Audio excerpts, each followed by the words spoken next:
issues we're about to discuss are very sensitive issues. And of course, all the athletes that are here today, their identities will be totally protected and totally disguised. The main point of this video is to really address the issues in terms of honesty, education, possibly less abusive teachers, alternative measures, and so maybe we can have less people dying. It's getting to the point where a lot of my friends are getting injured from the use and the abuse of some of the substances, steroid-like or steroid substances that are being utilized. And I think it's about time that we really address the issues. But it's important to me also that the identity of all my friends who've agreed to participate in this video, their identity be totally protected, and it will be. I've assured them of that, and that their voice and their characteristics will be totally disguised.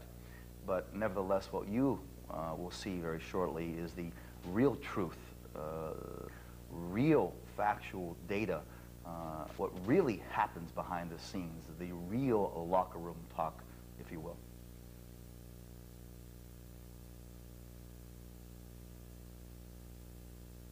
The first question I'd like to ask you would be, what brought you to the steroid table, or the steroid, what prompted you to utilize steroids in the first place for the sport? First, it's like any other type sport. In order to compete with the best guys in the world, you kind of like have to do what it takes to get to the level that they're on. So I figured that in order for me to get on the same level that they're on and be on the same playing ground that they were on, I had to be doing the same thing that they were doing. So that's pretty much how I made my decision to go to the next level. These are very sensitive issues. I realize that, and please think about them as long as you need to.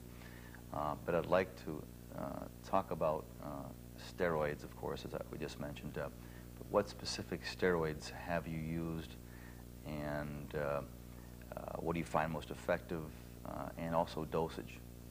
As far as for me, going back to how I got into it, I didn't know anything about it when I got into the sport, so I figured out the best thing for me to do was to go to one of the guys that were on the top, and see what they were doing, see what he was doing, and try to do the same thing.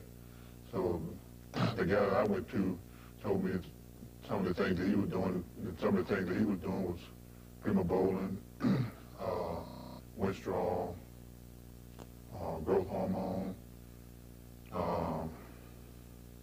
just regular testosterone, anadrol, and I think as far as that, what he told me, I kind of like took it upon myself to go out and get the same thing that he was doing.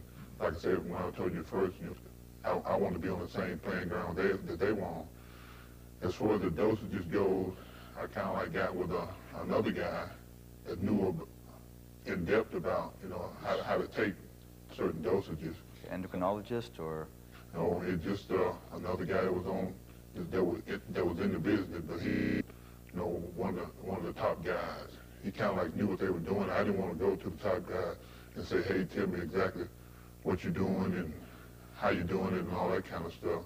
Because he probably, kind of made me feel threatened or something. I didn't want to put him on the spot like that. So I just went to another guy that kind of like knew what the top guys were doing.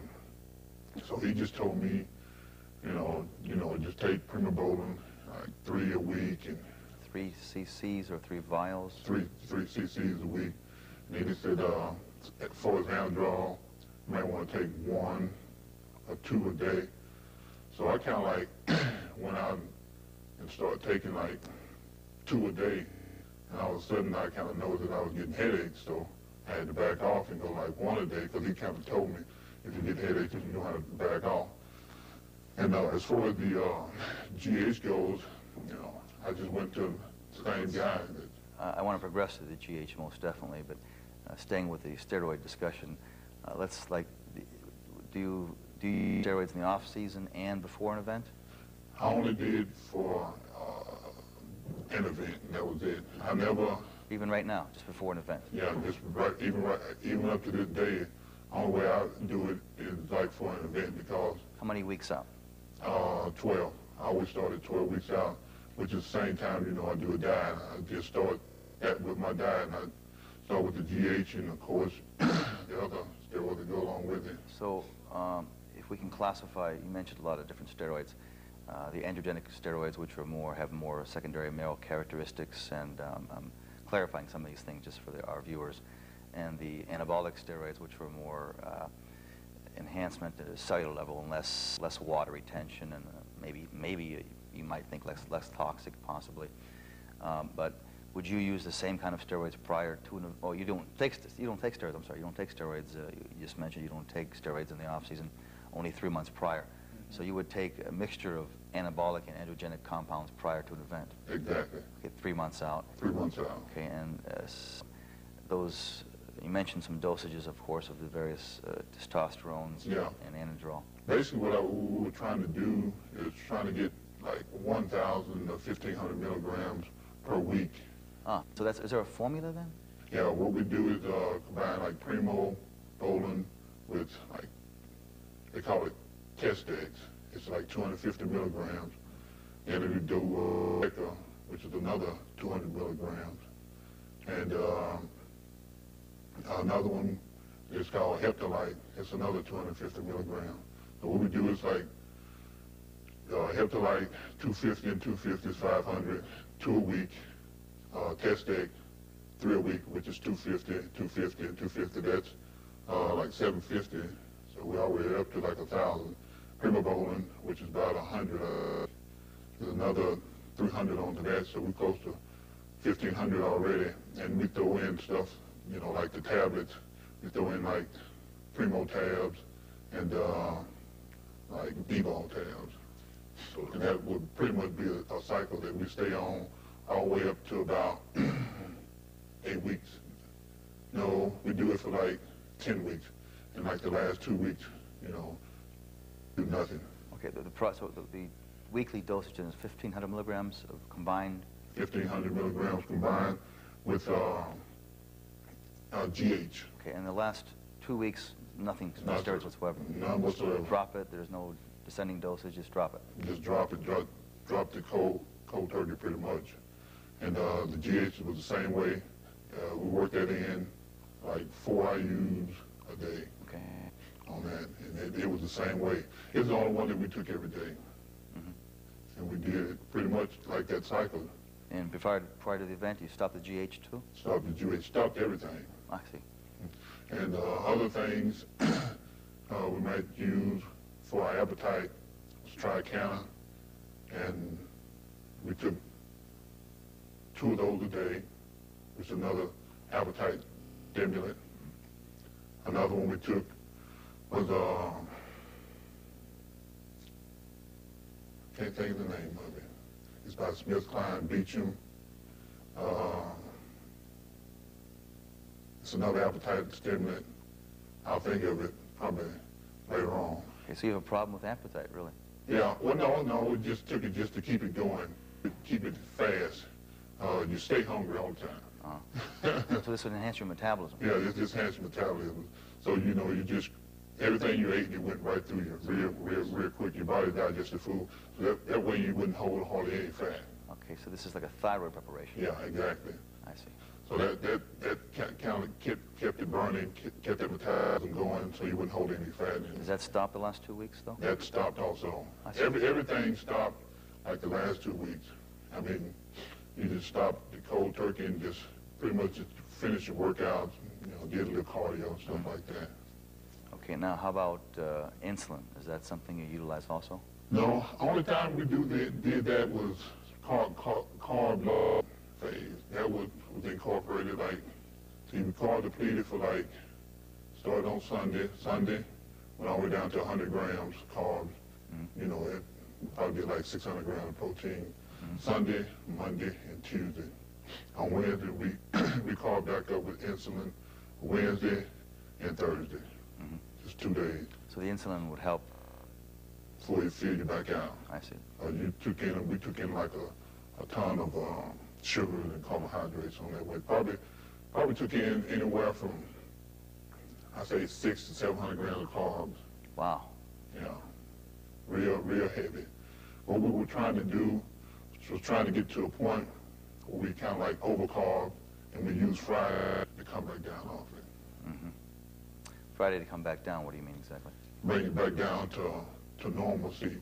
On Friday, I did like 600 a day, like on Wednesday and Thursday, and I went back real low on Friday. So we'll come back down and not overcarb. I see. You know, that kind of way. I see. Okay. I guess the next thing we should discuss, which comes to my mind, would be the use of diuretics. As far as diuretics go, what we do, start on Sunday, and take like 100 milligrams of aldactone. We did 100 on Sunday, 100 Monday, 100 on Tuesday, and Wednesday. We did probably about 125, 150 aldactone. Thursday, about 150. Friday, we cut aldactone out and went to aldactazide. It probably went about 75 milligrams. And what's the difference between aldactone and aldactazide? Aldactone was pretty much to get your body used to taking the water out of it. Aldactazone dried you out. It is the harshest diuretic of them all. Okay. So we used that to just completely dry out. And that was at the very end? That was at Friday. Friday. It was real. You had to be real careful with that one. It would get you to the point where you'd like be high if you didn't do it right. Because I almost screwed up with it one time. Matter of fact, I was up in there. As far as too many diuretics? Yeah. Did we discuss insulin? Did we talk about Yeah. Only time I did that was just the carb up.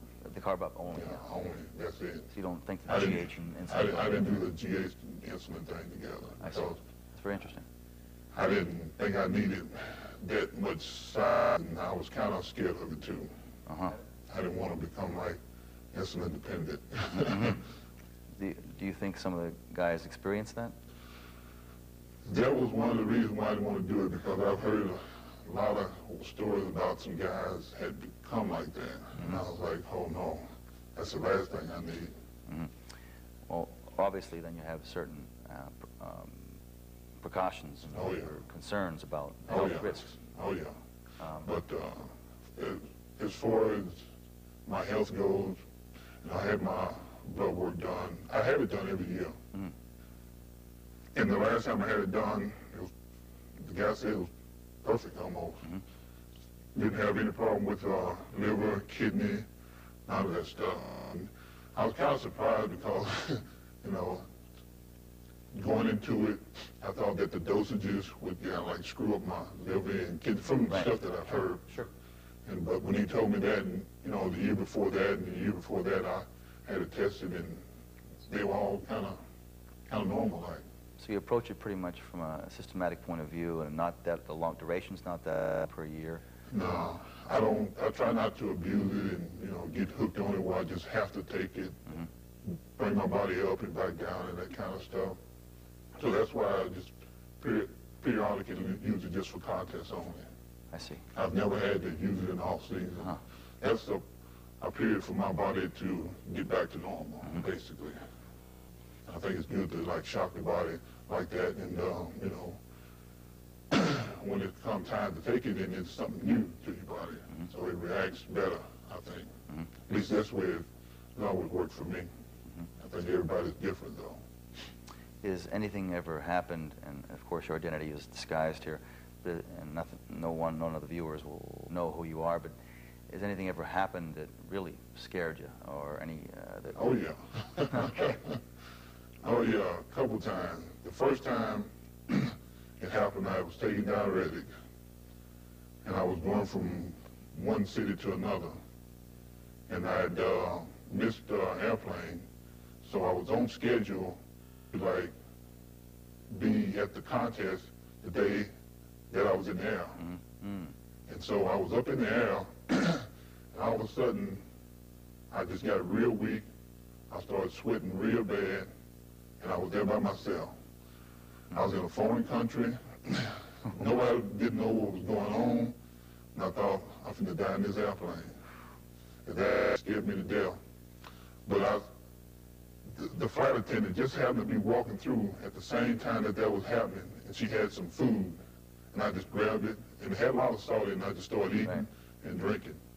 And it kind of brought my body back to where it needed to be, because I stopped sweating, and, you know, the weakness and all that stuff went away. But it's a real, real scary feeling, especially when you're by yourself. And I was all alone. Nobody was with me. No bodybuilder, nobody spoke English, nothing. So I just knew that this was it. That was one time. It's been another time. The other time, I was drying out, and I was in bed. I've been going to the bathroom for about, say about once every 30 minutes. And I probably just, you know, just took in too many diuretics. Because it's kind of hard to get the exact size down. So it's sort of and I was, thing you have to play by ear almost. Yeah, play by ear almost. And I was laying in bed, and I was getting ready to get up and go use the bathroom because I was going every 30 minutes. I didn't get any sleep. I was getting ready to get up, and a cramp, the worst cramp ever in my life, hit me in my stomach. And I've never had a cramp there before. Like, oh no, I'm finna die right here. But I had somebody there with me, so I wasn't scared. As soon as I moved to grab that cramp, another cramp hit me in my leg. I'm like, oh no. I'm finna ruin my life because this was a big show. I said, I'm finna ruin my life because I'm not doing this contest. I'm going to the doctor right now. That's the first thing I thought, you know. I didn't want to get on stage and have that happen. Because that was the worst cramp I ever had in my whole entire life. And I said, I'm not doing this show. I'm going to the doctor right now. But I happened to have a friend in the room with me. And he just said, hey, just start eating. And I grabbed a bottle of water, and I drank the whole, like half a gallon of water. And it went away. But those are the two scariest moments of my life. Mostly from diuretics. Diuretics. So I say diuretics is the most dangerous thing. That's dangerous than the steroids. I've never had, you know, any effect from the steroids. No, you know, liver, kidney, or nothing. Now I understand in the top shows nowadays, it wasn't this way when I was competing, that they test only for steroids. I mean, only for diuretics. Is that the case? Now, you mentioned that you utilized diuretics prior to the event. How do you get around the test? They test for diuretics, not all diuretics. Okay. If you look at the list of diuretics, there's like maybe 100 diuretics on there. There are probably like maybe 120, 130 diuretics out there, you know, in the world. So when you look at the list, of course, they're testing for a whole bunch of diuretics, but you gotta look at the ones that they're not testing for. And those are the ones that you can use. So I don't know if, it's just like with anything else, you know. If you design a test for something, there's always gonna be a way around it. It's just like for steroids. If you test it for steroids, there's always going to be some way that you can get around it, because they've done that before too. And the same thing with diuretics. Now, what you mentioned before, I'm going to step back slightly to where we spoke about, or you spoke about using insulin during the loading up phase, the carbing phase of an event. You ever had any ill experiences or negative experiences with insulin? Oh yeah, I forgot about that one. Yeah, first time I ever did it, you know, you have to eat like a ton of carbs and a ton of sugars all at one time. And so that's what I did. I ate like carrots, apple pie filling, about 3 or 4 bananas, a whole bunch of dates and raisins, whole bunch of oatmeal with a lot of sugar in it. So I did what I was supposed to do. You know, all of a sudden, you know, like 3 hours later, I'm driving down the street, and all of a sudden I started sweating real bad. And my appetite just started right back up, like I had eaten nothing all day.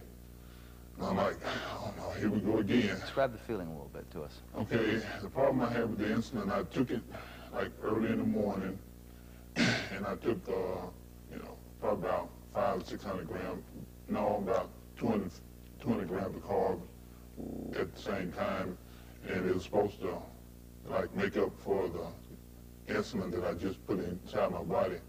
I didn't know anything about, you know, a reaction that was going to happen afterwards, and I was riding down the street, all of a sudden I started sweating real bad. I started getting real weak, and it was almost the exact same feeling that I had with the diuretics, except I didn't catch any cramps.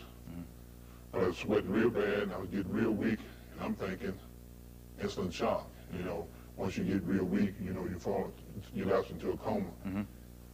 Just so happened I just had, I don't know, I just happened to have some food in my car with me, and I just started chugging it down real fast. I had rice, some meat, and some bananas and stuff. And after I got that in my system, I got my levels back up to where they need to be, where I can stop sweating, and the weakness and the feeling, the weak feeling and all that went away. So that's another thing you got to be careful with the insulin. Do you find the insulin and then the diuretics being the most sensitive things to utilize? The most sensitive things are those two things, and not only that, they're the most dangerous. Those are the ones that can kill you quicker than anything, than any kind of steroid out there. The insulin and diuretics. How much insulin would you take then a day? I think we may have covered that. We'll probably do like, we use one called Humminor, and we take like 15 units twice a day. This is and when I did last that, week. Yeah, the last week, like on Wednesday and Thursday. And when you did that, like I said, you had to take about 200 grams of carbs and sugars all together. And like I said, sometimes like two hours, if you didn't take in enough carbs, like 2 to 3 hours later, you have insulin shock that hit you. And you have to take in a whole bunch more to get over that, to keep you from going into a coma. It's scary. Yeah, real scary.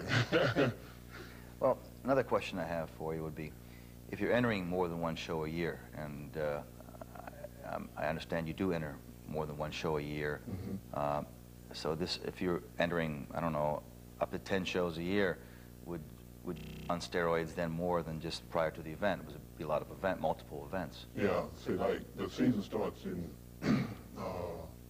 February, late February to early March. What we'll probably do is start like in December and get, you know, those 3 months in there, December, January, and February. And the shows probably last, maybe you probably go back to back, maybe 3 shows. You like I say, you always get off like the 2 weeks out from the first show. So you just do it all the way up to that point. And for me, I'd rest for like March until the next 3 months before the next show. So you probably do like 2 cycles a year, 2 3-month cycles.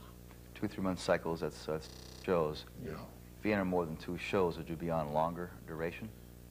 No, because basically you just use what you had in your system now to go on for those other shows, unless they were like 3 or 4 months apart. I see. Most of the shows are like, there's one this week, then there's another one next week, and there's another one the week after that.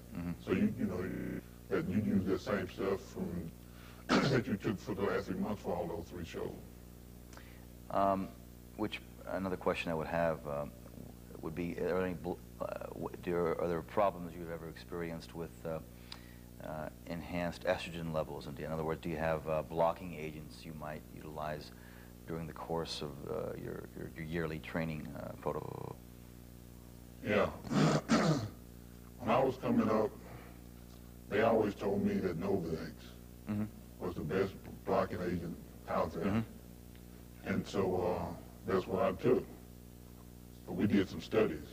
I just happened to find a guy that had his own lab and was doing studies on a whole bunch of guys. And we found out that if you took Novodex, it negated the effects of GH.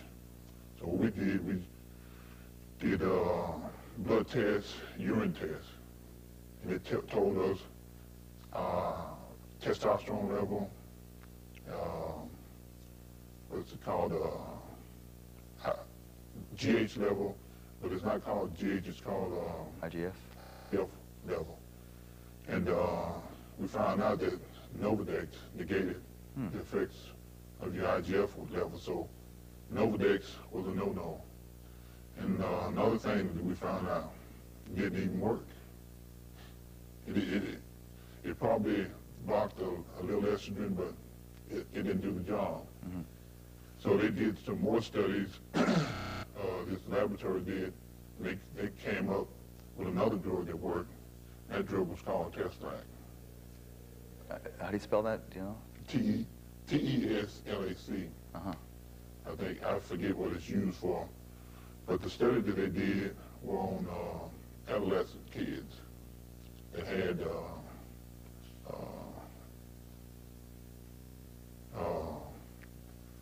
I can't think what they had. Adolescent children with some kind of an illness, growth problem. In the chest area. They were cardiac problems? No, it was called, they called it gyno. Okay. This is what they had as kids. Right. And they used this drug to test on the kids, see how it affected the gyno, and it made the lumps in the chest go down. I see. So this is a drug that we found out after all the studies that worked, and the Novodex was pretty much just a myth. Because number one, it didn't work. Number two, it hated the effects of G8. So I think the best information that I can pass along to up and coming, don't take Novodex. Okay. How about Clomid? Clomid works. Clomid, Novodex, Clomid and Teslac. And I think there's one other that I just can't think of, but the one that I thought that really worked was Novodex, and it didn't. It negated the effects of GH. Okay. You don't feel that there's any significance to insulin making you hold more body fat? That's not a problem. I think it's probably going to depend on, has a lot probably to do with genetics as far as making you hold a lot of body fat. But for the most part, average bodybuilder, has real good genetics, so it's not going to make him hold that much body fat. Apparently, it works real good on a bodybuilder because it worked real good on me as far as pushing, blockage in the muscle. So I don't think it makes you, that's why you probably have to use it with GH. And it kind of like negates the fat amount that your body would hold. Negates the fat amount in terms of insulin. As far as, your body fat percentage, you probably hold a lot more body fat if you didn't take the GH with the insulin. I see. I see. GH also serves as a lean body mass type drug. Right. And it would probably help. That's why the two work so good together. But if you just took it by itself, it'd probably just make you fat. Yeah, right. But if you got the GH working with it to help lean you out, then it's going to make you hold more lean body mass. I see. And not too much fat. How about, I guess there's no particular masking agents you use based upon the fact that there's so many, as you indicated, there's so many different diuretics to select from. There are no masking agents out as far as I know of. I've been around for quite a while. I've talked to all the top guys, all the top trainers. And there are no masking agents. How about compounds like escalene or things that are injected directly into the muscle? Is there anything like that you found to be effective? I've found escalating to be effective for about maybe 4 or 5 hours at the most, and that's about it. They're supposed to have a new one out called pumping poles, and with a lot of fat, and I think that's all they're probably going to do, because I know some friends of mine that took it, and it just made them fat. It didn't make your muscles no bigger or nothing. I think that's like this goes along with the myth of Nova days. It's supposed to work all these wonders, but it really, in actuality, doesn't do a whole lot for you. So do you ever utilize It hurts you more than it works for you. in terms of these injections, directly injecting into the muscle and temporarily increasing the size? You don't follow that regime. Never followed that one. Is there any concerns? I mean, you talked about a few of the situations you've encountered from diuretics or from insulin that scared you. Are there any concerns or advice you would give to the up-and-coming guy who looks at the top guys and says, I want to go there? Yeah, I got some real good advice. If you're going to take diuretics, get with somebody that knows exactly what they're doing. And when you do take it, make sure you always around people that know what's going on. Insulin, the same way. Don't go and read some magazine that says, take this amount to do this. Go with somebody that has experienced it, has trained some people, has trained people to do it, and that knows exactly how it's going to work. And when you take it, never be alone. If you're alone, make sure you have plenty of food and water with you at all times. All times. Very interesting. On a yearly basis or an annual basis, whether you enter one show a year or multiple shows, I guess it would vary, but how much money does it cost to get in shape? Roughly, approximately. Give you a good estimate. 15,000. 15 for for one show. For one show. One show. That's just for one show. So if you go into a show and the top prize is 10,000, you're gonna lose money. Minus taxes, you're gonna lose money. Either way you look at it. You mainly do the smaller shows to build up your status. That's why it's good for them to put the smaller shows back to back, back to back. As you go, you get first, you're still in the hole. right. So if you do the second show and you get first, you'll make some money. I see. It all depends on how well prepared you want to be. So it's like the more well prepared you are, the better you do. Do you think that the top pros in the sport can make a good living? Yeah, that's going to all depend on how well you do in contest. If you're not placing in the top 5, you're going to lose in every show you go to, point blank. You'll never make any money. So if you're not placing in the top 5 in any show, in any pro show, you're losing money at every show you go to, unless they start reaching the prize money, which I don't see. That's too bad. Are the exhibitions and the seminars as prominent as they were in the 80s? I was competing in the 80s, and that's why I'm thinking. I'll say it like this. They're prominent, but becoming a professional athlete you get out there, becoming amateur guys you get out there, you're only going to get a small amount because there's so much competition between all the guys. So that'll make up for some of it, but not a whole lot of it. I see. Are there anything that aren't, that are over-the-counter drugs like Andro? Is that something that or have used or think it's effective? I think the best two over-the-counter drugs are Andro, HMB, and creatine.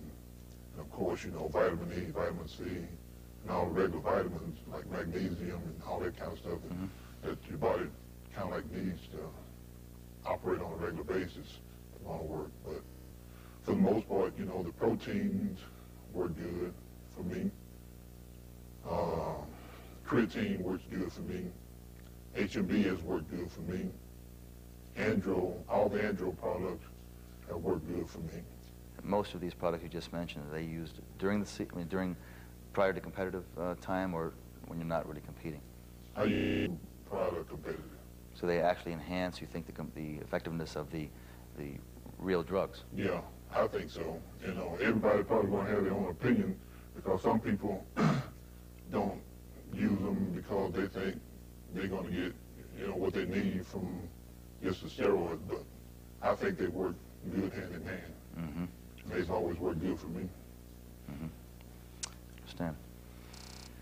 Well, I sincerely appreciate you coming here today and sharing these really rather sensitive subjects matter with our audience. And again, I want to assure you your identity will be totally protected, and no one will know who you are except myself, which will never be told to anyone.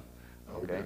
But hopefully, by one thing, by doing this, we can relate to our viewers and to our audience that, you know, there are some negative connotations or some precautions you definitely have to take. Okay, most definitely. And I don't know how you feel about this, but do you really think that steroids create the essence of a champion? It's just like with any other, sport. You have to have natural talent. You have to have genetics. And of course, with bodybuilding, steroids just going to make it all that much better. So to be, you have to have it. Okay, so to compete on a level of a pro level. You have to have it. Okay. No, but you don't know any pros that don't use it. Yeah, you can't. Yeah, probably maybe a couple, but they're not doing top 5 in all the shows. They probably do okay, but once you get to the Olympia level and all the bigger contests, you have to have it. Mm-hmm. You have to have it to compete. It's just part of the game. Okay, so what you're saying basically is steroids do work, of course. Of course. Are they magic? They're not magic. You have to train hard. You have to work hard. You have to be dedicated. And you have to do what it takes to be the best. I mean, you can't rely solely on one thing. You can't be one-dimensional. Mm-hmm. You have to have good genetics. Mm-hmm. You can't be a top professional without it. You have to work out hard, very hard. You have to be dedicated. You have to adhere to a strict diet. Mm-hmm. All those things combined makes you a great champion, along with steroids. But you can't have one and not have the other. Regarding the Teslac and the Clomid and various blocking agents or natural testosterone enhancing agents, is that used in conjunction with the steroids, or is that used when you're off steroids? Okay, as far as the Teslac goes, that is used in conjunction, and that started the same day that you start your cycle. Mm-hmm. You can stay on the Teslac as long as you want to, but once your cycle is over with, then you incorporate the other blocking agent, Clomid. Mm-hmm. I guess because your body is so used to the Teslac and really, build up a tolerance to it, so you want to add something else after the cycle. And Clomid is one to bring your natural testosterone level back up to par, because once you get out of the cycle, it's going to take maybe like 2 to 3 months for your natural testosterone to kick in. Your girlfriend's not going to be happy at all with that. Mm-hmm. So you use the Clomid, the HCG. Right. Together? Together. To kick it back into the cycle. And of course, they have some drugs for the liver also. One is called Legalon, helps bring the liver back up to par. And in terms of what function? Enzyme. Yeah, bring the enzyme level back down. Really? To on a normal level. This is again done with when you're off. Once you get off. Legalon is one of them, and milk thistle is the natural one that you can use. milk thistle, I see. Yeah. And I think that's basically it. One question I'd like you to respond to, which is not directly related to certain products or drugs. What are your feelings on about, I mean, granted, this is where the pros are. This is what the pros are doing, and this is why we're here today, to provide this education and this insight. But in terms of how the teenager or the young first-time editor in terms of bodybuilding views the pros, I mean, what is your advice or suggestions, or do you have anything to address in terms of the younger person looking at you guys on stage? It's the hardest thing in the world to accept as a teenager, that steroids are not gonna make you grow like you want to grow. Because when you're young, you want to be as big as you possibly can be. And you're thinking you want to be as big as you possibly can be, as fast as you possibly can be. And that's where the mistake occurs. You have to, it takes time. Your body doesn't, I think it doesn't start maxing out to you in your late 30s. If you do it right. And again, I want our viewers to be aware of the fact that we're not recommending or prescribing any of these drugs mentioned or specific dosage patterns. We're not prescribing or recommending any specific dosages or specific drugs.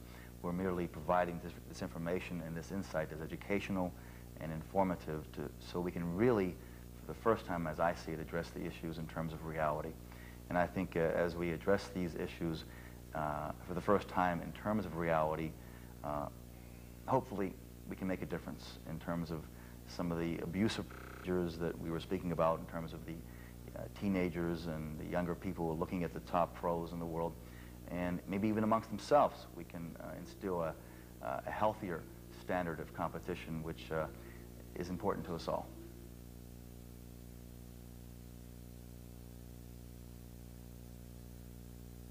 The first question I'd like to address and ask you quite simply is, what brought you to the steroid table in the first place? That's an interesting question. I've been involved in bodybuilding since my mid-teens, and I always had aspirations of turning pro, and just dreams of being one of the top professional bodybuilders in the world. But as I improved in my younger years, I found out that I had good genetics for the sport, and I consider that a blessing. So I continued to train hard and work hard. But even in my teens, the steroid issue was, it wasn't something that was hidden so much. It was addressed. It was addressed in that I knew that down the line, in order to remain competitive, I would have to entertain that idea and more than likely start to use them. But I feel fortunate, and I was taught that the farther I went without them and the harder that I trained without them, the less I would have to take, and just the farther I would go naturally, and the less that I would have to subject myself to. So I really knew about them in my teens before I was even out of my teens, but I personally chose to abstain from them for a number of years before I actually did try them. I remember refusing at one point in '84, and my friends were kind of teasing me with them. Go on, take one. And I'm like, no. Because I just wasn't ready. And in my mind, I wanted to go another couple of years. And I also knew that it was inevitable, based on what the feedback that I was getting from the sport, and also the quality of physique that was on a slightly higher level, the open class level. And it was definitely a different look. But I knew that the basics would come from diligence and hard work and persistence and basically going after what I wanted. So I'd have to say that in my teens is when I really found out about them and really kind of deemed them inevitable, because I did have aspirations of turning professional. So, what specific steroid do you use? Well, personally, I've really done well with some of the basic things, like you know, your basic testosterone, and there's 3 types that I usually use: cypionate, which is a stronger, slower-acting type. There's propionate, which is a faster-acting, lighter, oil-based type, and enanthate, which is another faster. It's kind of in between the former 2. I've used. I was taught to balance the what we call androgen type of drugs, which are your strength-building, mass-building testosterones, and couple that with something that was known as an anabolic type, which would be primobolan, which I've used. It was cheap, relatively cheap in comparison to some of the more designer type, for lack of a better term. But I've really gotten a lot of results with the basics, which I would call testosterone, primobolan, dianabol, which is one of the older ones that's been around for quite a number of years. I started using anadrol a few years later, but I really didn't have access to it so much the first 4 or 5 years or so. And I have used halotestin more in my latter years, maybe the second half of you know, the amount of years that I've used them. I've used a number of different types, ranging from, what's it called? Parabolan, which is a kind of in between, kind of has both properties of anabolic and androgenic, but not so much androgenic. It's fairly balanced. The cutting drugs, which are the highly anabolic drugs, and they're used closer to competitions, predominantly your Winstrol, Winstrol Depot,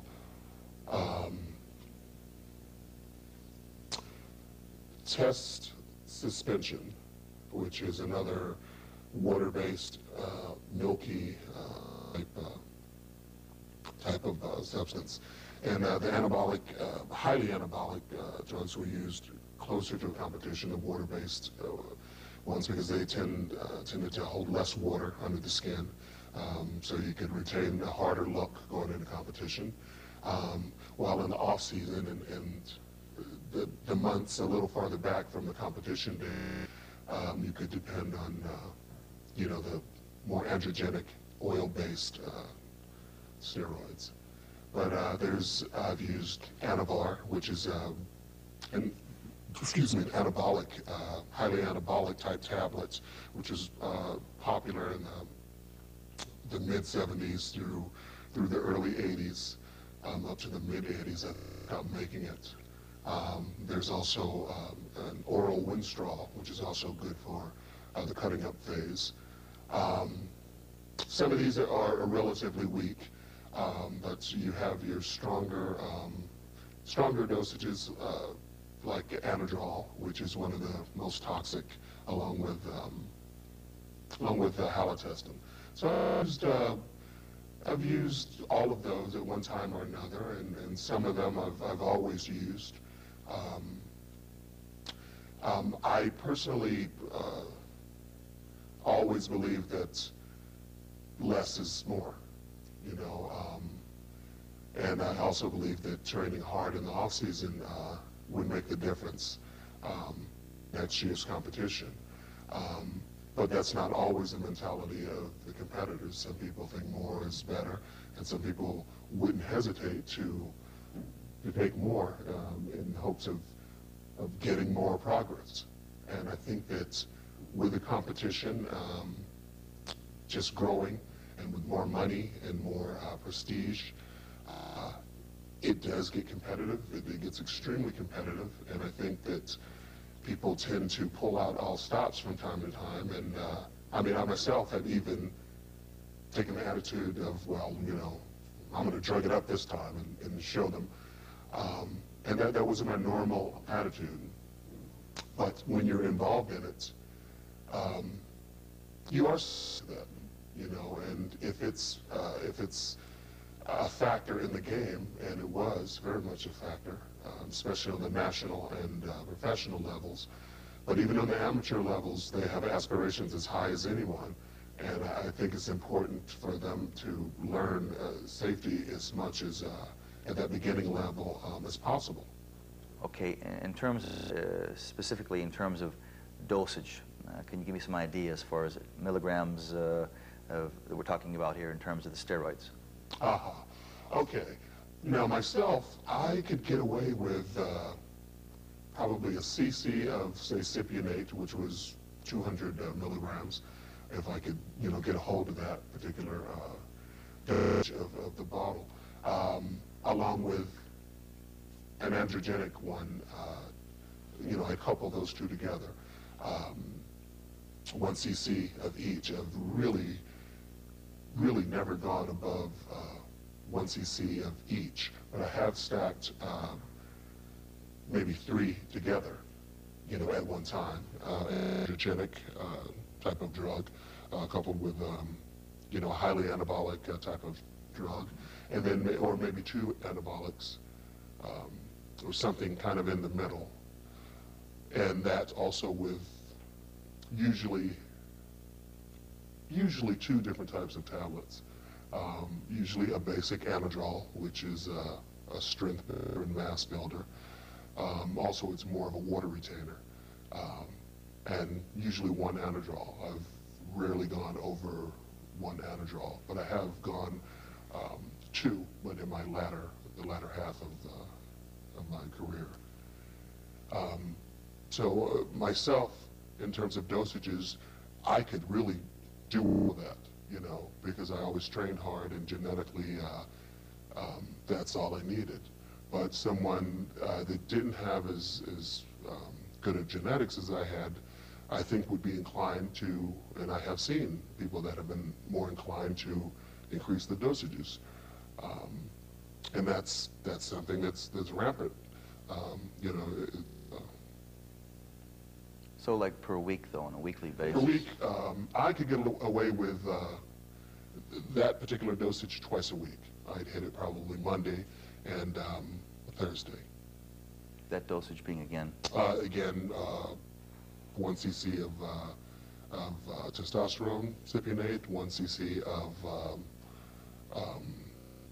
primobolan, or it depends on basically what anabolic I could get my hands on at that time to go along with the androgenic testosterone mass builder, strength builder.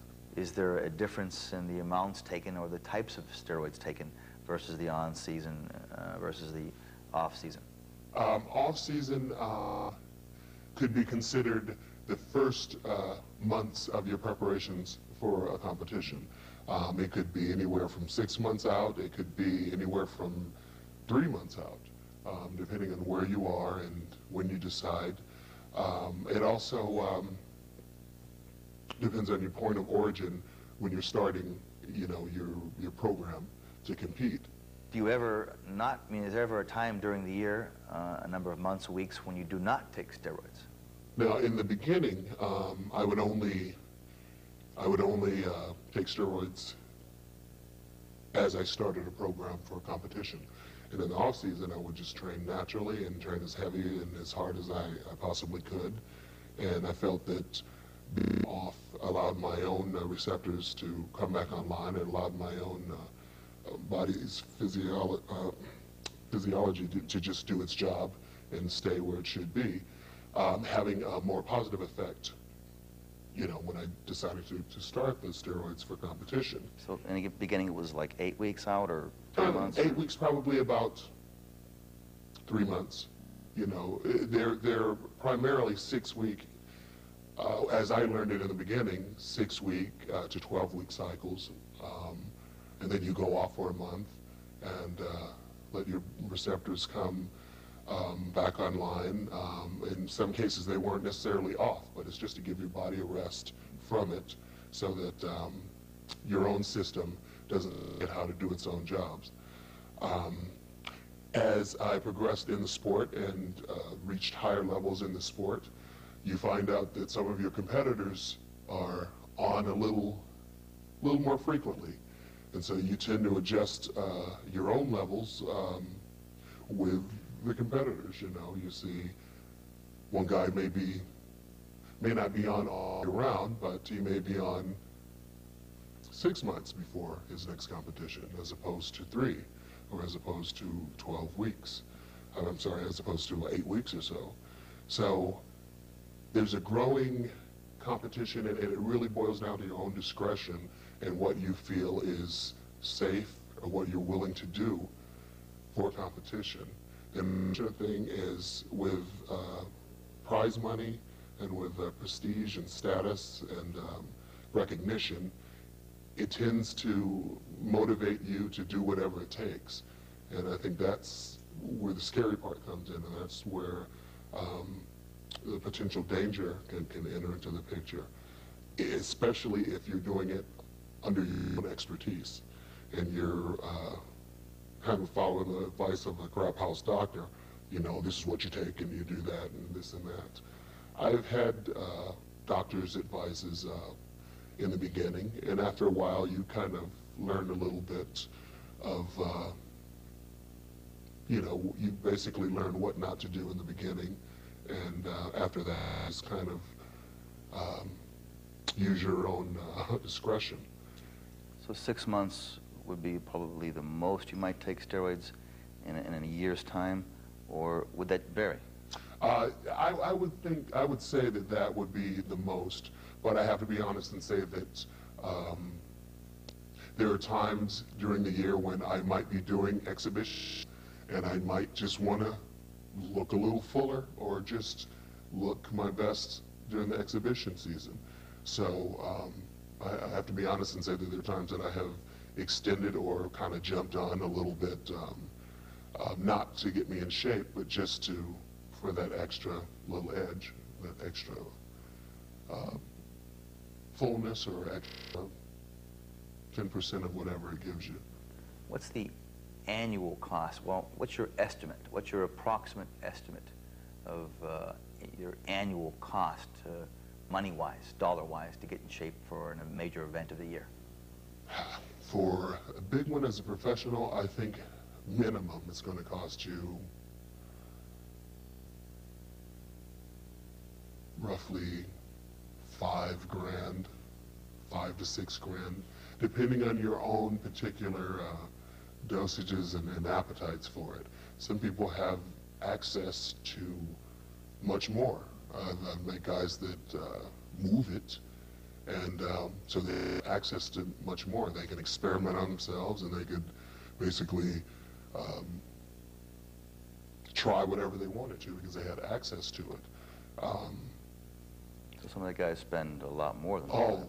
A lot more. That was what I could get by on. Sometimes it was rarely less than 5, and that was I think a minimum. What is I know we're going beyond your own situation here, but in your estimation, how much does some of the guys spend? Oh, 15 grand, easily. I know one champion in particular that used to spend minimum of 100,000. 100,000? Per year to get in shape? Yes. Wow. Yes. That's including GH and... Yes. But it would also include any and every little supplemental assist drug that would help. It may be something that helps tighten the skin, some mucase or various types of assisting. It could be inflammatory drugs. There's even something out now that it's been out probably a year and a half, called Synthol. And it's supposed to be a step beyond the original inflammatory drug, which was aceclidine. And that's, you know, water-based, and, you know, it's actually an irritant. You know, it irritates the muscle, and it inflames for a couple of days.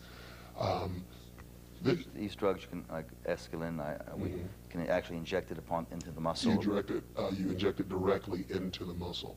And it increases the size of the muscle for a short period of time? Right, very short period of time, a couple of days or so. Is that used quite a bit by most of the guys? Yes. Now, because, and I'm sure there's some people that don't care for it, but it's a little something, just a little bit more polish. And if you have a weak area that's stubborn, or an area of a muscle that you'd like to change the shape, whatever. Now, don't get me wrong, that's not going to put a muscle in a place where the muscle is not there, but it can enhance the shape or add a little bit more fullness to an area that otherwise is just not quite up to par genetically or whatever. I mean, I've hit muscles in areas I mean, we're talking the week before the show. You know, when I'm already in shape, I'm already as developed as I'm going to be. But when you find out that your competitors are doing that, and you're in a realm of looking your best on that day, and those are probably a lot less harmful than the actual anabolics. But the Synthol, that's something that's being used now, and there's a professional that was in the premier competition, the Olympia this year, that has Synthol in his arms, and it doesn't look natural. There's a discoloration from prolonged use. They don't flex. So, but for all practical purposes, it increases the fullness and the shape, but it's so obvious, yet it's allowed. And you know, it's kind of disheartening, but that's allowed. How long does the effects last from this particular drug? I've never used that one myself, but I've read a couple of articles on it, and I understand that you have to do it, that you do, I think, every week or every other week or something like that. And you do it in various parts of the muscle. Now, in terms of growth hormone, how many IUs per day would that be? I have gotten away with less is better. I've used more at times and didn't necessarily get a desired effect. I have heard also that prolonged use of GH and seen evidences of it expanding your organs, making your waist wider, basically in essence making your waist wider and expanding your organs and changing your physique. Okay, specific dosages, can you be? For me, the first time I tried it, it was something like every other day, starting the 10 weeks out for a competition. I've never taken them more than 12 to 10 weeks before, because I've been taught that longer than that, you will give your organ a chance to expand and widen your waist. So how many IUs per day? IUs per day. For me, let's see, IUs. Probably about no more than 2 for me. Some guys take a lot more. Some guys take a lot more. I know professionals that have taken as much as 9. Even some I've heard as much as 12 or 15. And to me, that just boggles my mind. I can't conceive of that, or the need to. And I don't believe that that's going to produce what they're trying to produce with it. I don't think it's going to create shape. I think it basically will just raise your tolerance and cause you to have to take more. Do you take GH, or in your opinion, is GH to be utilized off-season or prior to the show? Prior to the show, more often. I think in the off-season, unless you're getting ready for something in particular, a certain project where you require a certain look, I think it's waste. You do tend to expand your muscle cells in that you can keep muscle that you put on with it. Whereas sometimes with anabolics, if you don't keep eating, or if you don't keep busting your butt and feeding yourself and maintain the training, you know, in any case, you could lose weight or not keep the muscle. But with the GH, it's supposed to expand, increase the muscle cells so that you actually hold on to the new muscle that you put on. And in many cases, it's not always so much as putting on new muscle. In some cases it is. In cases you're lucky enough to just have the right combination of training and nutrition, rest, the whole 9 yards, set in the proper conditions for muscle growth. But it's something that Now, how long would you take GH? How many weeks or months? personally for me, 10 to 12 weeks. No, and no more than 12. And That being 2 cc's a day approximately? 2 cc's. I've taken maybe 1 cc a day, or 1 IU Okay. a day, and that's worked. But I also was taught that to have a day in between is better. So you can go 2 days on, 1 day off, which can work really well. And I've also split up the dosages. Like I've done once in the morning and once in the afternoon, and then that's enough. Splitting up my dosages over 2 times rather than just taking it at 1 pop. And I've also taken it just before bed and just training. Now, insulin. That is its partner in crime. After trying GH with anabolics, I had a phenomenal effect. Brought my physique to a new level of definition. It had been told that it was so much easier to prepare, that it would eat fat and this and that. I mean, a lot of the stories were blown out of proportion. Oh man, you have to eat junk food. You can eat junk food and everything and just get totally shredded, you know, and that doesn't make sense, because the cleaner you eat, the better you're going to look. But So with the GH. GH and the insulin together, you could eat it. Now, that's a horse of a different color. Now, as you see certain qualities of physique, you begin to notice minute differences. Maybe a little bit more fullness here, maybe a sick-looking roundness that this other guy may have. And then you find out and understand that it's a tight-lipped dispersal of information, because everyone's so secretive and competitive, and if you're a threat, then you're even less likely to get it firsthand. But as I found out about insulin and was shown or explained how to use it, there are dangers in using it, because it's definitely something that you don't want to do haphazardly, and you don't want to get your own insulin, you know, out of joint. But I did try insulin during a competition training phase coming into a show. So insulin is only before the show, or is it during the off season as well? I hope it's only before. You know, with me it was just before, and it was only for a certain amount of weeks. It was a phenomenal response. I had fullness like you wouldn't believe. And I have round muscle bellies to begin with naturally, but it even took what I have naturally to a different level. A different fullness, different roundness, different pump type and intensity. It was incredible, and it was definitely a vast, marked difference. Dosage? Dosage. Okay, there are two types of insulin predominantly that people use. There's a fast-acting R and a slow-acting N. N works over a period of hours, slowly released into your body.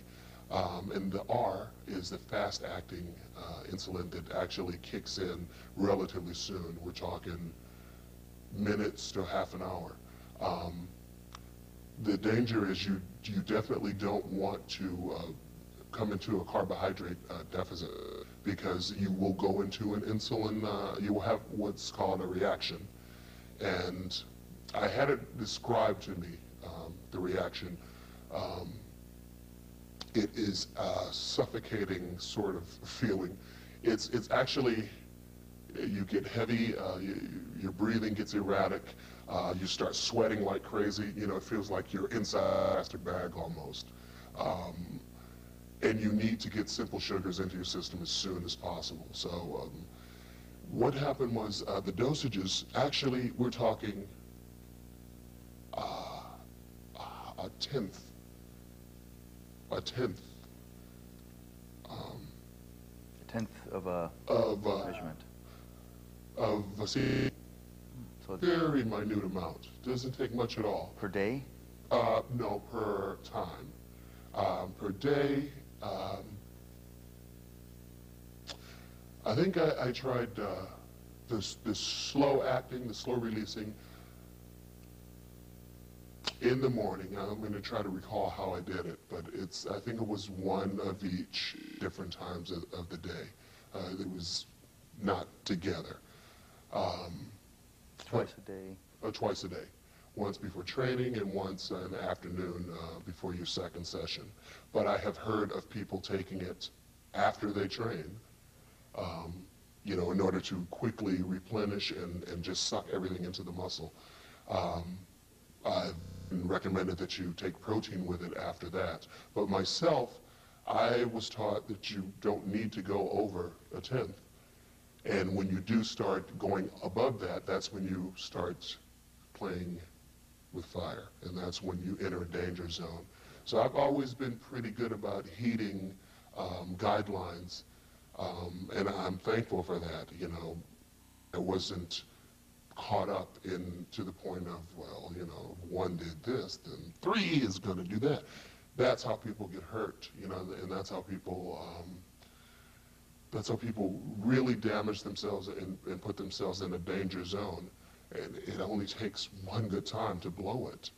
And, you know, I didn't want to lose my life and all of that. In doing it, I was stepping into a new level of attitude, you know, if you will, for the sport. You know, and it makes you ask yourself, okay, what am I willing to do to win, and what aren't I willing to do? Now, myself personally, I only did it for probably 2 preparations, and I didn't do it all the way up into the show. I stopped 3 weeks before the show because it did hold water. So a total of how many weeks then? Total probably 5 or 6 weeks. It did help some gains, but You stopped before the show, you said? yes, I stopped about 3 weeks before the show. I see. It did hold water, but I know people that compete on it, and they step on stage with a big full look, and probably the guys that you see that are always full, but they don't possess the deep delineations that they used to as an amateur, and you see them always getting bigger, and their waists also, if I could name names. But actually, after the second time that I tried it, I had about 3 weeks to go before the show. Now, 6 weeks out, I was looking phenomenal. I had no qualms about anything. It was working perfectly. And 3 weeks before the show, I had my body fat checked, and I looked pretty good, but I wasn't as crisp as I thought I should be 3 weeks before the show. With the amount of aerobics that I was doing and everything else, I felt I should have been a little crisper. I looked great, you know. But I had my body fat checked, and it was higher than it should have been. So I learned that the insulin does promote fat storage. So I had to stop that, lower my carbs, increase my aerobics, really break my neck to get in shape and salvage what I had started, all these months of preparation for the competition. So you might use insulin in the off season as well as on season. Oh yeah, you can. You know, it improve your pump, even your maybe protein synthesis, even the way the carbs load into your body. I mean, it's just jammed into the muscle. And then by the next competition, I thought, you know what? I don't need this. You know, I don't need the risk. Excuse me, and I don't need, I have muscle. You know, I'm known for full muscle or density or whatever I have. And I thought, do I need this to have muscle? No, I've been training for, 20 years. I don't need this. I don't need the risk. But I mean, that was my personal choice. I could use it. Now also insulin will enable you to carb up on sugars and look great. I mean, as a matter of fact, at times it's recommended just because you need simple sugars to pop the veins and everything and to really trigger it for the desired effect. But there's a way to do that, and there's a way that you can blow it as well. But there are people there's one athlete that went into insulin shock this year at the Olympia. Insulin shock, what does that mean? It means that you get caught out on a limb without enough carbs and simple sugars in your bloodstream, and your body needs it. And the insulin drives up the consumption of it at a rapid rate. And it's that fast-acting R.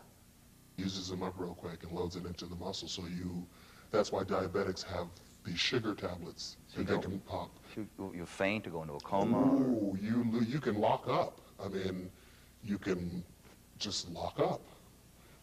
This particular athlete had problems with cramping and see, if you're dehydrated along with all of that, I think you're opening up for more competitions. This athlete was ushered to the hospital and pumped full of saline and electrolytes. And he's fortunate. I'm glad he was out in 3 hours. But anything scary to you ever happen like that? Anything like any certain drug you go, well, that's a terrible reaction. Let's see. I've had a reaction before, not a big one. And I think it's because I didn't take, these grandiose dosages. But I've had a reaction to where I'm like, what is this? Oh, excuse me, this is weird, Insulin, though. Yeah. But describe the feeling you had. Lightheaded. You break out into a sweat. You feel like you're in a jar. You feel totally uncomfortable. You feel like, and you feel hot and short of breath, and you feel like something's wrong.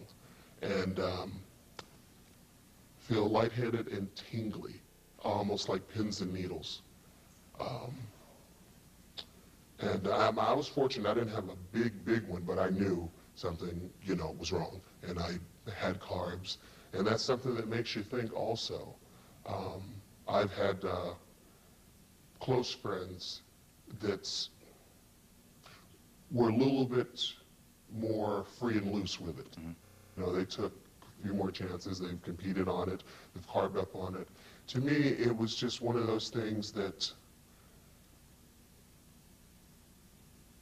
it's just, what am I gaining from it? And, I could have, my last few competitions, maybe have used it, maybe have been in a totally different half of the placings. Maybe I could have been higher and everything, but for myself personally,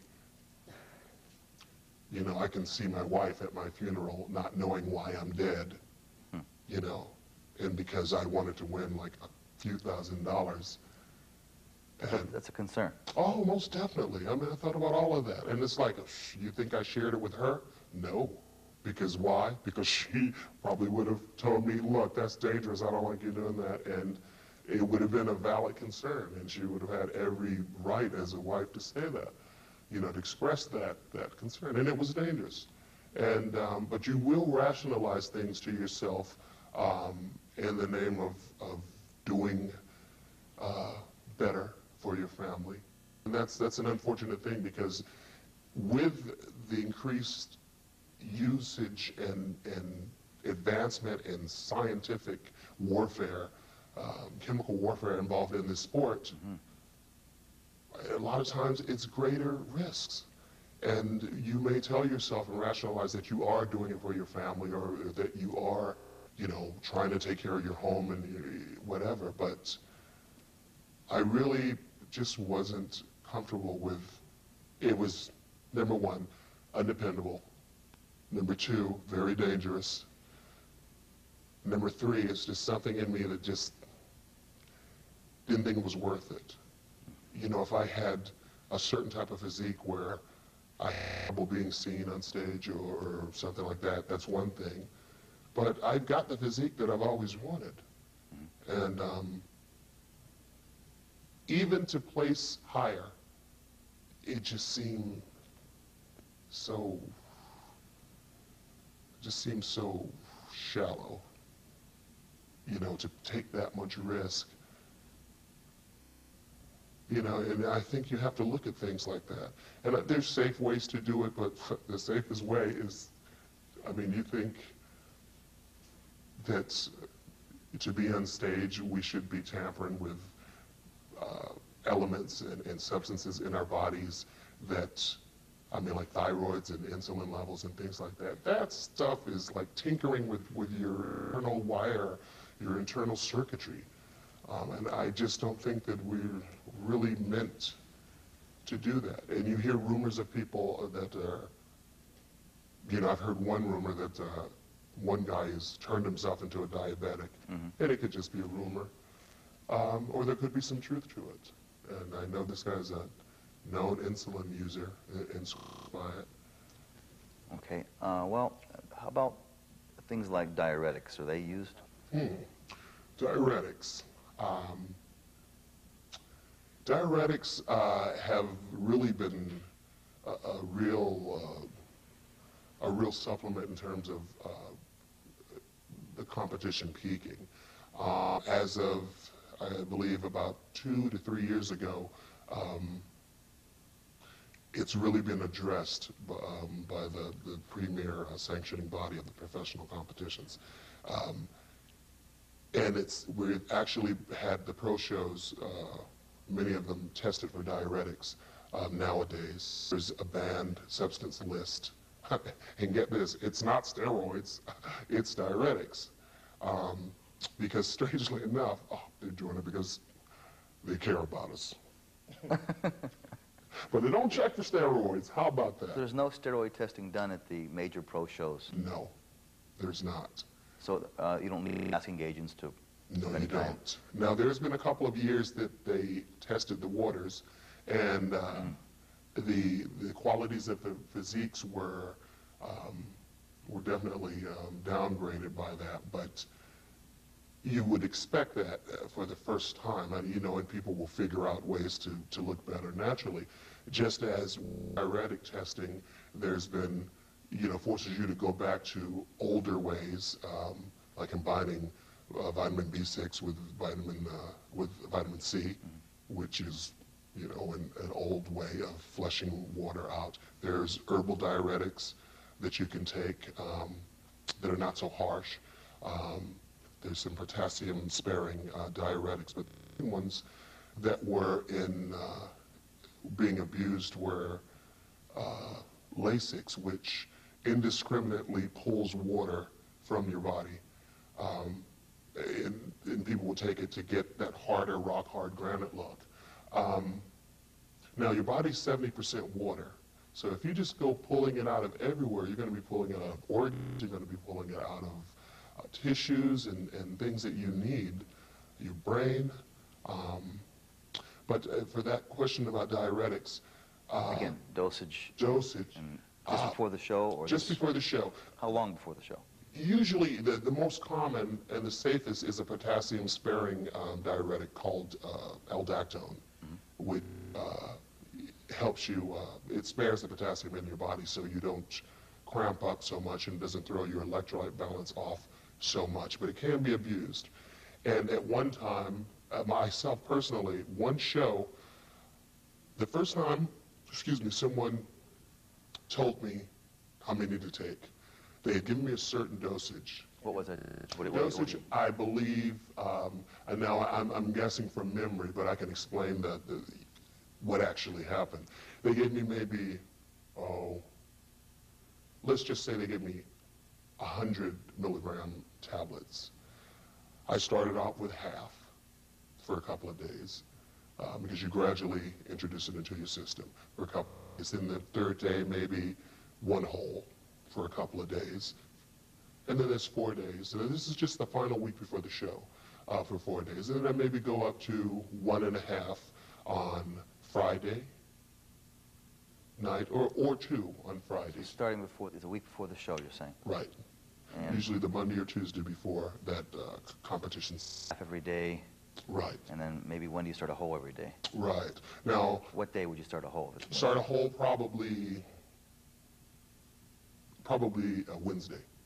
You know, you start half and increase. Now, you won't stop. You take diuretics all the way through the show. Right, all the way up to the competition day. And when you start coming off, you start to sin, not, you know, you don't have to go back down to 1, and then, but you could go half and then half, just so your body won't rebound, you know, when you need to be taking pictures. Your body's reacting to it not being in your substance, because you are manipulating it, you know, to flush out water. And you get hard, boy. You get rock hard. It's a very valuable tool, but it has been abused. There has been people taking far too much just to get that rock hard granite sliced up anatomy chart look, but at the same time, they're throwing their electrolytes so far out of balance that it's literally dangerous to be up there. Now, as good as they look, or we look, you know, I'm not pointing the finger because or was in it. As good as you look up there, you are so unhealthy at that time because your electrolytes are out of balance. It's so hard to perform up there because you're so dehydrated, you're lightheaded, and you look fantastic. When I was younger, before I won state level and you know, and what have you, someone had given me some diuretics that they had gotten. I was at this girl's house and she had them, and I forget where I even got them, but they were red. I didn't know a thing about them. I took 1, and I may have taken 2, and I was close to a show, already low carbed, and I remember waking up in the middle of the night. It felt like my jaws were like being sucked in, you know, and actually it was an electrolyte imbalance to where my muscles were contracting by themselves. I mean, I woke up in the middle of the night like scared to death. I'm like, what is happening? You know, and I got up and went in the bathroom and looked, and I looked great, by the way. So, I mean, I just took some salt, you know, because I didn't know what to do, but something said, well, take some salt, eat something, you know. So I ate, and then it subsided. And then, you know, the next day, I'm like, you know, I just got rid of it.